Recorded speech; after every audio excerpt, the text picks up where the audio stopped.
Hey everyone, I'm so excited for this episode where my friend Brooklynn and I share what was unexpected for us as new mamas. We talk about processing birth trauma, experiencing bursts of anger, being incredibly busy and exhausted with baby, and so much more. We also share some tender moments at the end, so make sure to tune into that. I hope you enjoy, and thank you so much for welcome to the listening. Momma Lounge podcast, where we get real about the beautiful chaos of postpartum. I'm your host, Camille Perkins, and I'm happy you're here. We're all about authenticity, the highs, the lows, and the unexpected messy middles. We'll find strength in our faith, embrace our diverse experiences, and love without judgment. So, grab your favorite beverage, get comfy, and let's chat.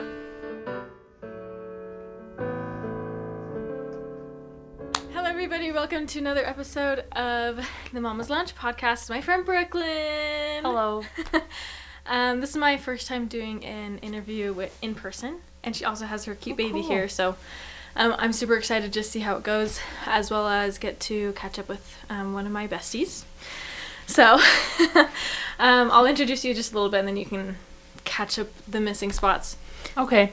So me and my friend Brooklynn, we met down in Provo. We were both in the student married ward, and her husband Landon and my husband Drew, and the both of us, we went on a date.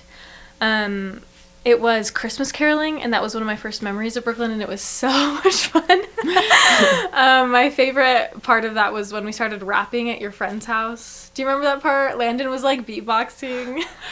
I do. It was a lot of fun. I remember we visited, I think, your grandma and got to sing to her, or Landon's grandma. It was one of your grandmas. Landon's grandma, yeah. Yeah, and it was just nice to, I actually had never caroled before except for, with young women's groups. Oh, so really? doing it just, out of our own, just going for fun was, really cool. Oh.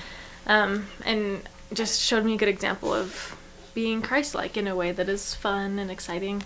Brooklynn is also super cool. She has a photography business, and she's won 2 different photography awards, and I told her to say what those are because it was a long title. It's but I a couldn't long remember. title, unfortunately. But yeah, I was able to work at BYU Photo for almost 3 years, and I learned a lot of really awesome photography stuff. And through BYU Photo, I was able to be a part of an organization called the University Photographers Association of America. Amazing. And they have competitions every month, and then they have yearly competitions, and I was honored to receive the National Student Photographer of the Year award 2 years in a row with that organization. So, yep. Yeah, and the pictures really are cool.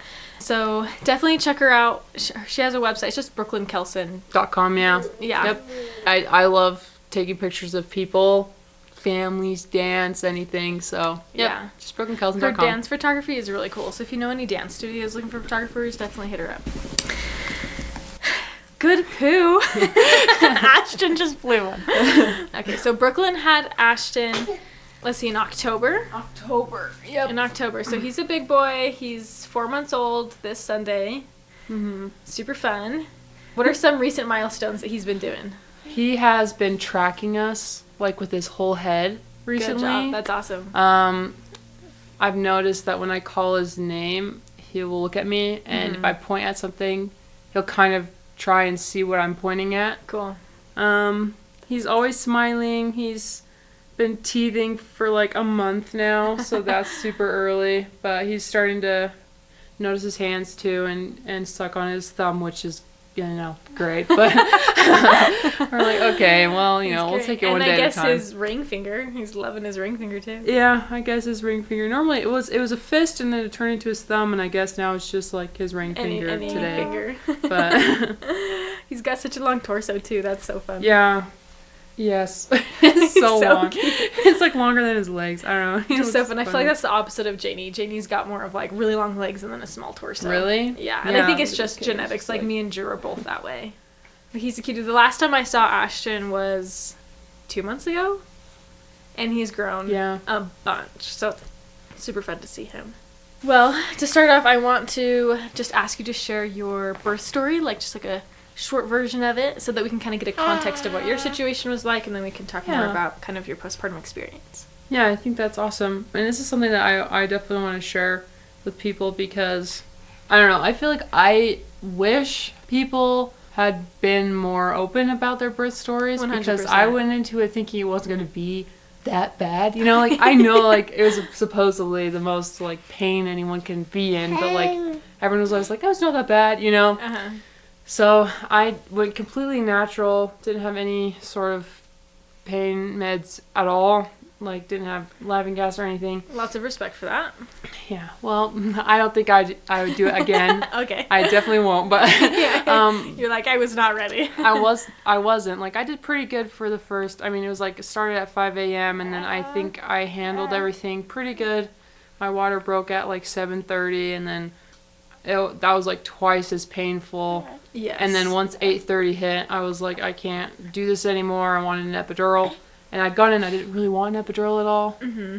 But then I was like, nope, I want one. And so I was dilated to a 7, and they're like, okay, well, we can give you one. And then in the time that the anesthesiologist lady, like, was called. Yeah, by the time she made it or whatever. By the time she made it, yeah, which was like less than 20 minutes, I was at a 10 in crowning. So it was too late. Way too late. And it was like, I did the full transition in less than 20 minutes. And then Ashton came out 15 minutes later, and it was it was really fast, and because it was so fast, it was really traumatic for me and my husband Landon. And so I would just say, like, if you want to go all natural, you can definitely do it, because, you know, billions of people have done it over the course of humanity. But know that it's like not always, because the reason I did it was because I wanted to feel like a super bonded connection right when they put Ashton on my chest and stuff. And I had been told that with an epidural you don't feel that, but I was completely numb to any emotion for like over an hour. I was just in, like, my body was just in shock, kind so of in I didn't even get like that experience at all anyways. So yeah, just, you can, whatever way you want to do it, just know that it is definitely way harder. You can do it, but it is super hard. So, yep. Yeah. But he was super healthy, and he was 8 pounds, 9 ounces. He's and so big. So long, and his heart rate went down to 60 beats per second while I was pushing, and so they were really worried, and so I actually pushed him out in between contractions. How did you do that? I just pushed the whole time. Because they were like, we need him out right now. His heart rate is like way too slow. And so I bruised my tailbone because of that, I think. But yeah, that's probably why it came out so fast too. Yeah. Because I was just pushing like the whole time. Crazy. So, yep. And now he's here. I know he's here, and he's so cute. Full-blooded human here. Amazing. That's wild. I did not know that it happened so quickly. I remember you telling me that going fast, but I just didn't remember that it was that quick. It was so quick. Yeah. So I tore 3 places, but you know what? Yeah. That's where I'm we're the still same. here. I also tore 3 places. So tear 3 party. Yeah. Yeah, that is wild. So I definitely agree with the whole, like, birth however you want. Whichever way you decide to birth, definitely get the education and the preparation that you should. Even when it comes to, like, an epidural, like, there's still, like, preparation and education that goes into that. And then same thing with a C-section or with going all natural or whatever you decide to do, laughing gas. So, and also know that it's okay that it was a traumatic experience. Something that I'd like to talk about is with that trauma, if you're comfortable talking about it, what were some ways that you started to notice that it was traumatic for you later? And, like, what helped you kind of process the trauma? I mean, how I found out it was traumatic, it was kind of like in the moment I already knew it was traumatic kind of thing. Like, I was super out of it, and Landon did not want to talk about it. I think it was almost more traumatic for him, honestly. Right. But working through it, I don't know if I've totally worked through it yet. I think, like, I'm still at the point where I'm like, oh, I don't know if I ever want to have a kid again, but we will, you know. But I'm just like, I kind of still freaked up. You know, it's not even been 4 months yet, so I give it some time. But definitely, I think what really helps is that it didn't last forever. Right. You know, I'm here. I'm not traumatized in the moment, so right. You know, he's super happy and healthy, and yeah, I think talking through it too helps, like, just being like, yeah, my birthing experience was kind of traumatic, and then I feel better after I say that. So. Right. And I think it's important also I think it's also important that when we talk about traumatic experiences, that like when people listen to us, that we say that we don't try to like play it off like, yeah, but he's here, because that kind of makes it sound like your experience wasn't important, but it was. Right. Yeah. You probably also felt kind of sad afterwards, realizing that you didn't have this big rush of emotion when he was placed on your chest. Do you remember thinking about that? Yeah, I don't even remember. Apparently they tried to make him breastfeed right afterwards, and I don't even remember that. I only know that because my mom took some videos afterwards, and I was like, oh. So I was just completely out of it, but about an hour afterwards, I started to feel bonded to him a little bit. That's good. But then we had to move rooms. So it did come. But I do remember being like, just not feeling anything, you know? Yeah. I know for me, I definitely processed... Well, I realized that my experience was traumatic a couple days later. Because for me, it wasn't that, like, I had anything scary happen. Mm-hmm. It was just that I was pushing for 3 hours, and I'll have to tell my story later. That is so Make it a long. separate episode. Oh my gosh. Yeah, I pushed for a very long time. And it wasn't until a couple days later I was sitting in the bathtub doing just like a small sitz bath, right? Like you do postpartum. Yeah. And I just would have almost like I would have flashbacks. Yeah. I'd think about those moments and get really scared and frightened, and I'd cry. And I remember my mom came in and was like, "What is wrong?" And I'm just like bawling my eyes out, and she tried to cheer me up, and it was hard, but I realized like, whoa, like I had a traumatic experience, and like no one told me I'd experienced trauma. Yeah. You know, like no one is like, oh yeah, like I had trauma to work through after birth, and that isn't the case for everyone, but it definitely was the case for me, and it sounds like a little bit for you. Yeah. So something that definitely helped me was like Rachel Fike, you know her, she's my doula. She helped me process it she's so good. She somehow just asks me the right questions and has the right statements that help me be like, yeah, you're right. Like I experienced this and it was so hard. And just like bawl about it, you know. But it took me probably until 4 months for me to go back and actually look at every single picture from when I gave birth. Because every time I'd look at them, I'd get really tense and scared, and I couldn't see myself normally. Like, I just looked weird to me, if that makes sense. Like, looking at myself, I was like, ugh. And I just couldn't look at myself. Yeah. I was really scared. I can relate to that. I did look at... My mom took a bunch of videos and pictures because I wanted her to. Because I am a photographer, and you know, that's how I document my life and I remember my life. And yeah, going through them, I'm like, this doesn't look like me. Yeah. Kind of, or like, oh, I look weird, you know? But yeah, I think I went through and kind of looked through maybe like once or twice, and I haven't really done it since, because I'm just like, wow, like went through something really hard. Yeah. And it's hard to look back at them. Yeah.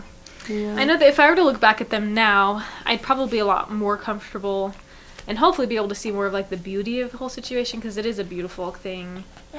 It's a hard thing. Yeah. But I think that beautiful things are usually hard too. Yeah, I agree. It's beautiful because you're bringing a little baby into the world. Yeah, and because you're accomplishing something that's incredibly hard. Yes. And there's people around you that love you. Exactly. And I think that's what beautiful means, right? Not necessarily like, oh, like she looks nice. Yep. Because that's not. That is not. No. No.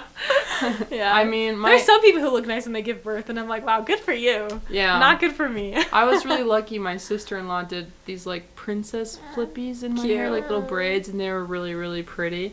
And I felt my hair didn't look as bad as it could have, but besides that, I was like, no, that does not. Yeah, you said it well. Yeah. So that's kind of the birth experience. Let's talk a little bit more about postpartum.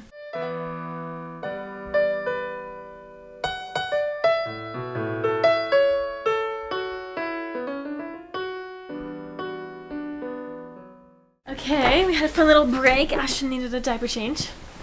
Good job. High five. Good job, dude. So the next part of this episode, we wanted to talk about some unexpected things that happens with postpartum, as well as like our experiences with postpartum. So Brooklyn said she had one that she wanted to share first. Yeah, so there are definitely a lot of unexpected things, I feel like, because it's kind of like the whole giving birth. You just never know until you're going through it, Right. kind of thing. But one thing that was extremely unexpected for me was I'd heard so many people, including family members, that were like, yeah, when I gave birth, I immediately felt so much love and connection for this baby. And I don't know, it was like 2 weeks, maybe even a month. I don't remember how long it was, but I felt kind of like I was babysitting someone else's kid. It's really hard to explain.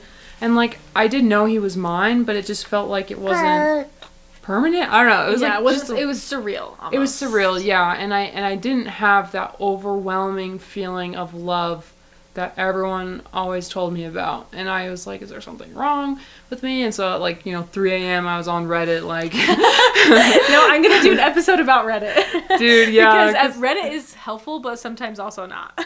Yeah, I feel like the helpful part is that people are just like super brutally honest because no one knows who they are. And like a lot of people are saying like, oh yeah, I didn't ever really feel that bond for my kid for like the first 2 years of their life or something. And I'm like, whoa, oh my gosh, you're like, I can't do that. We need that sooner. And so I just didn't know what to do. And I was like floundering, and it was making it really hard for me to wake up in the middle of the night to take care of him because I didn't have that connection, I feel like. Yeah. And so then I told my mom, and she said, well, why don't you pray and ask for it? Because that wasn't her experience. I think she just immediately felt like a ton of love for me and all my siblings. And so I said, okay, I'll pray for it. And so like, that same day, I kind of just was on a walk by myself, and I was just praying. And I told Heavenly Father the whole story about how I want to feel love for this kid, but I wasn't feeling it. And then that night, it was like an overwhelming feeling that everyone talks about. Just so much love, a love that I'd never felt before for anyone else. And it's just grown ever since that. And so I love that lesson because I was floundering on my own until I, sought out Heavenly Father and asked for his help directly. And he'd been there waiting to step in and help me. And I think it made it all the more powerful for me to feel that love for him, since I had that kind of contrast. And then I know that Heavenly Father helped me to open my heart so I could feel it. And now, like, I am so obsessed with him. So, yeah. Yeah. I had a very similar experience. And that was actually one of my unexpected things on my list that I wrote down. Was kind of the same. It wasn't that it was like, it felt like she was someone else's kid, but I didn't have that like big rush that everyone talks about, like you were saying, like, they like, yeah, like they put him on my chest, and it was like this big rush, and like that happens for a lot of people. Like I have recorded an episode with one of my friends, Allie, and she was talking about how that happened for her, and that's really awesome. That's cool. But for me, like, not so much, and I think it's because both of us probably experienced a little bit more trauma during our birth experience, and so it's more your body's in shock, so not really processing like the fact that your baby is like with you and stuff. Yeah. And for me, I think it just slowly grew. There was never, well, that's not true. I think it was probably 2 weeks in, a week and a half. I remember like I was holding her, and Janie has a tiny mouth. And I remember she just did the little, I don't know if he ever did the little ooh faces. So cute. And I don't know if it was that I was overwhelmed with cuteness of her or like love. Pretty sure it was love.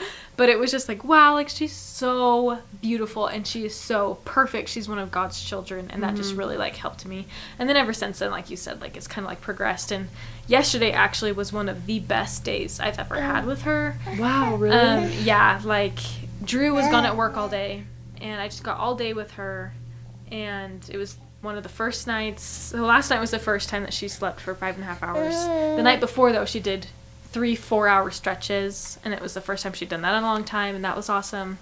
And so I just was well rested, and Janie's a little bit older now, so I can play with her. And yeah, just like, I don't know, like I wasn't sitting on the floor, bored, wondering why I was even hanging out with my baby. Do you know what I mean? Like I was able to be in the moment, fully involved with her. I love that. And it took 7 months to get there. And that's okay, right? That is okay. And I think that sometimes, I don't know, when I had my baby, I expected to be able to love her and play with her immediately. Mm-hmm. And, like, to be able to enjoy my time with her all the time immediately. And that just, like, really wasn't the case. Yeah. Yeah, that is a huge thing, too, that I feel like is a big unexpected postpartum thing for me, and also something that has just been kind of like a hard thing, is feeling like part of me wants to just always be so present for him, you know, and show him that I love him and give him attention. And then the other part, I mean, I was the kind of person before giving birth, I would like, since I was maybe 12 years old, I would write out my schedule by the minute every day. Wow. Every single day. That's amazing. how I felt productive. And Right. I cannot do that No. right now. It just doesn't work. Like, I just can't do it. And maybe some people can, but it just...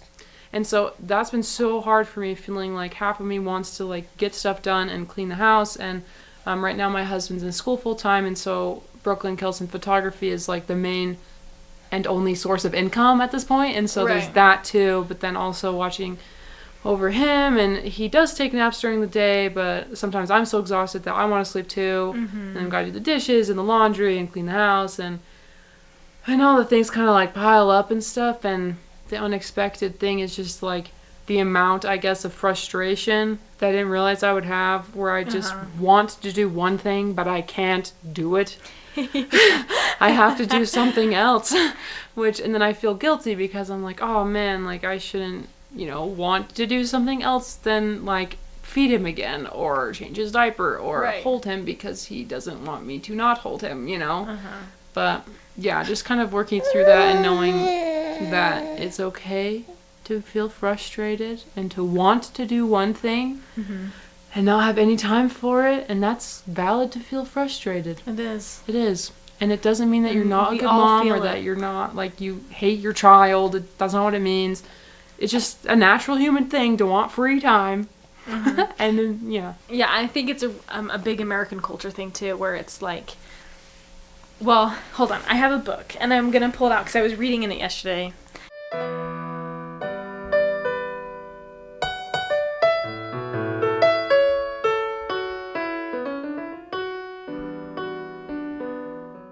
Okay, so I got my baby.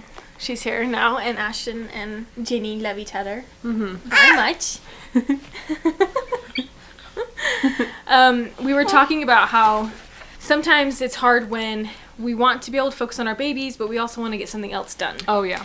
And that's, like, really frustrating because it's like we want to feel like we're getting things done and that we're successful, that we're, like, doing our job, right? But at the same time, like, we want to give everything we can to our babies because we love them so much. So, a book that I've mentioned in my podcast before, To Have and to Hold by Molly Millwood. She talks about how she saw this a lot in the ladies that she did therapy with. And this is what she said. Many of the working mothers I have encountered, especially those who have just returned to work after having a baby, describe a frustrating inability to devote their full focus to work. Yeah.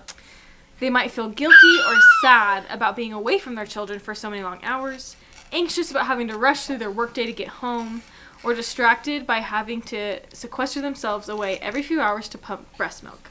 At the same time, many of the stay-at-home mothers with whom I have worked in my practice describe difficulty focusing on their babies because there is so much to do around the house. Or they describe secretly wishing they had a job or hadn't put their careers on hold because staying home with a toddler or baby isn't quite as fulfilling as they imagined it would be. And then this is the part that I like. It says, in both scenarios, there's a pull toward elsewhere, and our happiness suffers as a result. And then she continues to talk about, like, mindfulness and about how we can find more happiness and fulfillment if we can learn to be present where we are instead of wishing, like, oh, I'm with my baby, I wish I was there. Which is valid. It's going to happen. We're humans, and that's an experience that we're going to have, and it's okay to experience that. What we can then try to do is be like, yes, I do wish that, but I'm also right here with my baby, and I'm just going to try to focus on being with him or her right now. Yeah. And that's something that's really helpful, and it actually made me think of Mary and Martha. And this is probably a separate episode that I'll talk about, but as a little teaser, I just thought about how, like, Mary learned to be present with the Lord when he came over, but Martha was so focused on cleaning that she was unable to enjoy her time with the Savior. Yeah. And she wasn't doing a bad thing. She was doing a very good thing. She was serving him, cleaning her home. That's part of her calling, and that's okay. And it's okay to feel like we should be elsewhere. And the Lord also invites us to try to be with him. Mm-hmm. And I think that that's something that, like, helped me a lot while I was reading the book. It's like, wow, like, it's okay that I feel this way with Janie, where I sit down and I'm like, man, I wish, like, I just gotta get the dishes done, but she's awake. When is she gonna go to sleep so I can get the dishes done? But then realizing, oh wait, like, it's okay that I feel that way, and I can, like, refocus and be with my baby and do the dishes later and worry about it later. Yeah. It's definitely an interesting balance, trying to navigate. Well, it's hard. It's hard to do that. Yeah. Not easy at all. Yeah, I think that's just what we as mothers learn over our whole life. Yeah. I don't think there will ever be a day where I'm perfectly able to be mindful with my child or mindful when I'm away doing something else, right? Yeah. And I think that's one thing that's unexpected for me was I didn't realize how pulled I would be in my mind as a mother. Like, pulled towards two different worlds of getting stuff done and also trying to be a mom. In my mind, those were two of the same thing. But I've realized that it feels very different, and it's easy to be constantly angry that I can't do one against the other, you know? Yeah. Okay, time to take her.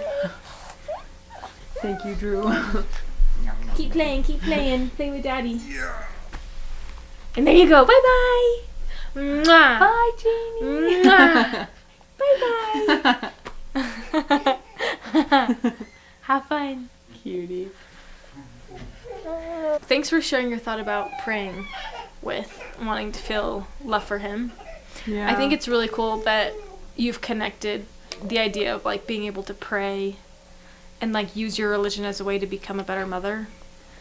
Yeah, I don't know how, I mean, people still do it without religion, but I assume it would just be really hard because I don't know what it would be like right now for me if I didn't have the experience of praying and asking for help. And I've asked for help for a lot of things. Like, I pray and ask for patience a lot because when you're sleep deprived, you know, you're not... Patience goes to a level 0 when you're sleep deprived. Yeah, and you're not totally thinking clearly, and involving Heavenly Father as much as you can. He wants to help you, and he knows how to help you, and he's raised, I don't know how many, like, gazillion children, you know? Yeah. And, yeah, that's just kind of like a fountain of help that is always there. That made me think of when we were talking about patience. Another thing that I had on my list of unexpected things was anger.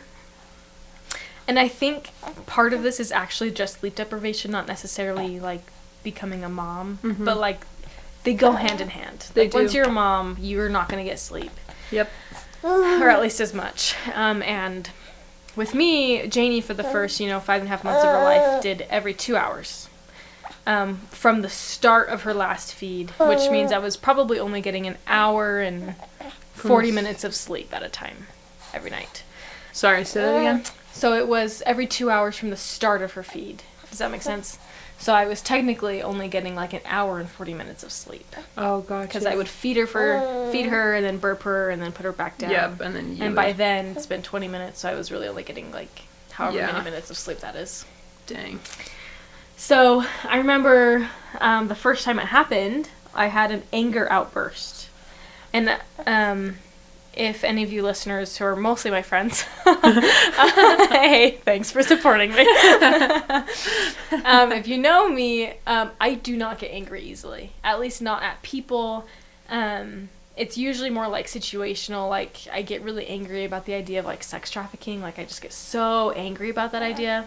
Mm-hmm. I would hope everyone does, but anyways, when it comes to anger, for some reason, I've been it's just a gift I have, slow to anger in my life, until I think it was 3.5 months postpartum, maybe 4. I've gone literally 3 straight months of like basically no sleep. And it was probably like, I don't know, 2 a.m. It's in the middle of the night and I'm feeding Janie. And I've always had less patience with inanimate objects because, I don't know. They're not real. They're not real. Well, they are real, but they're not, like, they should alive. just listen to me. Like, like, I am the master of the objects around me. Do you know what I mean? And I was trying to record Janie's feeds in the middle of the night. And I had reached over and tried to press start on my phone, and it wasn't working. And it was the first time in my life where I, like, smashed my fist on my phone. I'm holding my baby. She's literally drinking milk from my breast.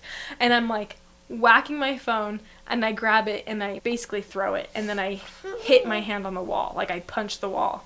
And right after that happened, I scared myself. I was like, oh, look, I can't believe I just did that. I've never expressed my anger so physically. Yeah. Especially with my baby right there. I would hope I didn't accidentally hit her, but, like, I could have, you know? Yeah. And that was really scary for me. And I remember, like, crying, and then I put Janie down, and I was like, Drew, I just punched the wall. And he was like, you did what? And I was like, I know. And then it was funny, though, because then I texted my mom, and I was like, Mom, I just got really angry all of a sudden. She was like, oh, yeah, that happened to me all the time. I was like, you never told me that this would happen. No one told me that I would have big outbursts of anger because I was so sleep deprived. I don't know, did you experience anything like that? Oh, yeah. Yes. In fact, I think I'm still in the thick of it, probably. Right. You're at 4 months. Yeah. Definitely.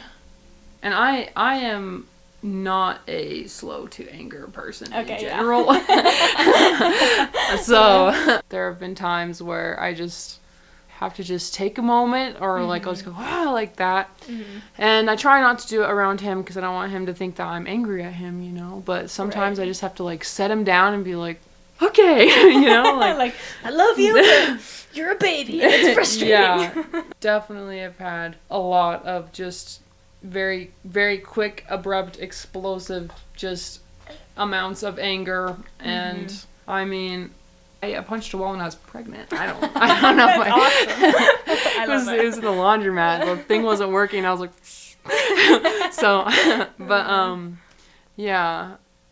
I haven't really figured out where to put that yet. Yeah. Because I mean, if I had like the hanging punching bags for like boxers and stuff, but we don't.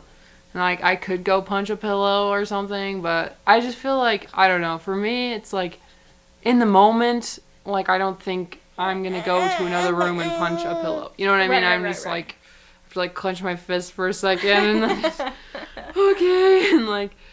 Yeah, so definitely just so many emotions after you give birth, because you have the postpartum depression where you just feel super, at least for me, just really, just super sad and like feeling like I'm not doing anything with my life, so unproductive. I don't feel like I want to do anything. Right. I want to just sleep, but I can't sleep, and I'm like, oh, I'm behind on all these things. And then also, definitely getting angry, but just knowing that, I feel like, I'm glad you're talking about it, because so many people, I feel like especially in our culture, you don't really want to talk about, oh yeah, I like completely lost it the other night, I was like completely raging and like I'm gonna lose it, like, you know, like you want to put out an outward appearance of like, it's fine, you know, I'm great. I'm doing fine. So just making sure you have a good support system, I think, is really good, and knowing that I think everyone goes through that. Yeah. I'd be hungry. Are you hungry? Do you need to eat? I can feed him while we're talking. Perfect. I think it's good to talk with people who have experienced being a mom about stuff like this sometimes, because people who haven't, not that their support is bad at all, or that their experience is bad, but they just, like, it's good to find someone who can relate, you know, because sometimes they can't relate. The good support system, I definitely agree. That was something that I hadn't really planned, because I definitely knew that I had my mom and Drew's mom, and I had a lot of friends, but once I was there, I didn't know how to get help from them. Yeah. And people would ask me all the time, how can I help? How can I help? How can I help? And unfortunately, that question just, like, wasn't helpful for me. It was very, like, I don't know. Yeah. Yeah, I'm fine. Like, I'm technically doing fine. And that's something that I talked with my cousin Sophie, is the postpartum slump, which could definitely turn into postpartum depression. For me, it was really on the edge. I was, like, almost in postpartum depression, but I'd say I was just in a really extreme slump for a long time. It might have been postpartum depression, honestly. Not an extreme case, but it was basically there. And we just talked about what helped me was, like, going on walks and having people come over, because once I had people come over, then I could talk about it with them and be open with them. Whereas, like, I don't know, in the hallway at church, I'm not going to tell them about, like, a rage fit that I had before. But if, like, they're over at my house, then maybe I'll be like, actually, I'm really struggling, you know? Yeah. I've noticed that, at least for me, it's really healing to just get together with a bunch of my girlfriends and just, like at relief site activities or stuff, we'll just, like, all just start talking about all these things. And it's really nice. I feel like girls just really need that, to just talk things out. Mm-hmm. And to not necessarily have to, like, fix it in the moment, just just talk about it, and then you'll feel better. Right. Because it helps you realize that you're okay to feel the feelings that you feel. Yeah. Right? It's okay to feel guilty for having a rage fit the night before. Yeah. Because you're still human, and your friend feels that way too. Yeah, and it's okay to not only feel guilty for having a rage fit, but also to feel rage. You know, like, it's okay. You can't be perfect all the time, and you can't have perfect emotions all the time, and at least for me, I'm not, like, 100% happy all the time, you know? Right. That's what life is. There's ups and downs, and it is okay. You're not a bad person if you're, like, mad that you want to go to sleep and your baby is not going to sleep, so you in turn cannot go to sleep.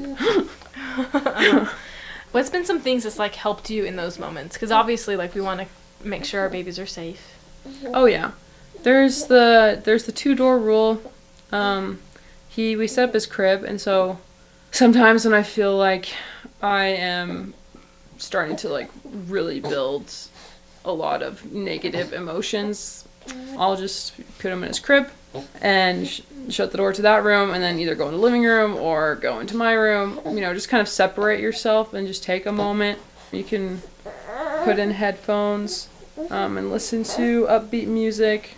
Just, like, go into a different place. Even if they're crying, like, they're safe in their crib. They're safe in their bassinet. It's okay to cry. It'll develop their lungs probably. You know, like, and then just take a moment for yourself, because I think that's another big unexpected thing, is that I feel like I never have a moment for myself anymore. Even when he's sleeping, I don't feel like it's a moment to myself, because I have to get done everything else that I can't do while he's awake. You know, because I want to focus on him and stuff. And that's something that has been really helpful, that Landon, my husband, is he will, like, just take Ashton for a half hour on Saturday morning when I was like, I need to go back to sleep. And so he watched him for, like, an hour. And just having that extra time, knowing that the baby's safe, he's being watched over, and I can just do something else and not, like, have to hold him, even though I love holding him so much. I do. I just don't want to have to hold him all the time sometimes. Right. Because, like, bodily autonomy is important. And being able to be free, right? Yeah. Is a good thing. Good job drinking your milk. Yeah. Is that delicious?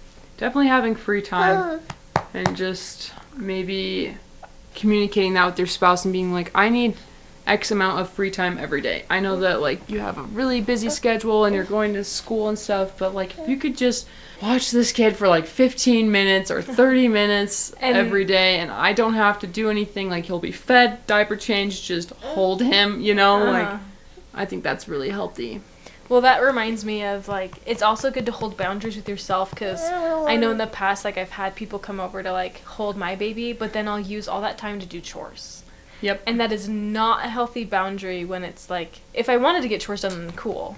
But if it was supposed to be time for me, then, like, I gotta make sure that I make it time for me, or else I'm never gonna get it. And it's important to, like, feed your own soul, right? Yep. Yeah. Yeah, and, like, pick a hobby that you can work on too. I decided that I wanted to I've always wanted to be an author ever since I was a little kid, but then I never, like, did it. And so this year I'm like, I want to write a book. Wow, and so while cool. he's breastfeeding, I'll, like, work on that. And so I feel productive that way, too, because I would be, like, scrolling a ton on social media and everything. Oh, yes. And... Oh, so many memories of that coming back to me. And it's... And I feel like that also works into feelings of, like, not being productive when you're just constantly scrolling and scrolling and scrolling on social media. So I, like, put timers on my phone, so I only have, like, a minute every single day now, and it will lock me out, and Landon has the code, and I don't, so. No, me and Drew did the same thing. So I have only 30 minutes on Instagram, but I've got to the point where, like, I actually don't open Instagram very often because I, like, ditched my old Instagram and have a new one, and it's like way less interesting. The algorithm hasn't caught you yet. Yeah, exactly. And because I'm never on Instagram, there's really no algorithm for it to follow. Yeah. But yeah, so same thing. Drew's got the code because I've tried it when I have my own code, and it doesn't work. It doesn't work. You just put it in, and you're like, whatever. Right, whatever. One more minute. Yeah. So, and I will say, my life is so much better with less social media. Yeah. Even 15 minutes a day was too much. Like, now that I'm only at, like, 5 minutes a day, it's, like, so much better. Yeah. Well, I feel that, too. Like, I have on the Saturdays, I have, like, a half hour or an hour. It's, like, a half hour for, like, Instagram and Facebook, and then, like, another half hour if I want to do YouTube or Snapchat. But then I feel like crap afterwards, even after not doing it all week, and then I just am like, oh, I just wasted so much time, so... Finding a productive hobby that you can still do while you're sitting down. I know there's probably not as many, but, like, I don't know. For me, that is, like, just writing. That's cool. Writing in your journal, too. Like, yeah, you can write in your journal. Like, if you don't want to write a book, you can write in your journal, which is a really good thing to do. Or go through photos of him. Start making a scrapbook. Yeah. Fun. Oh, one more unexpected thing, too, that I always thought...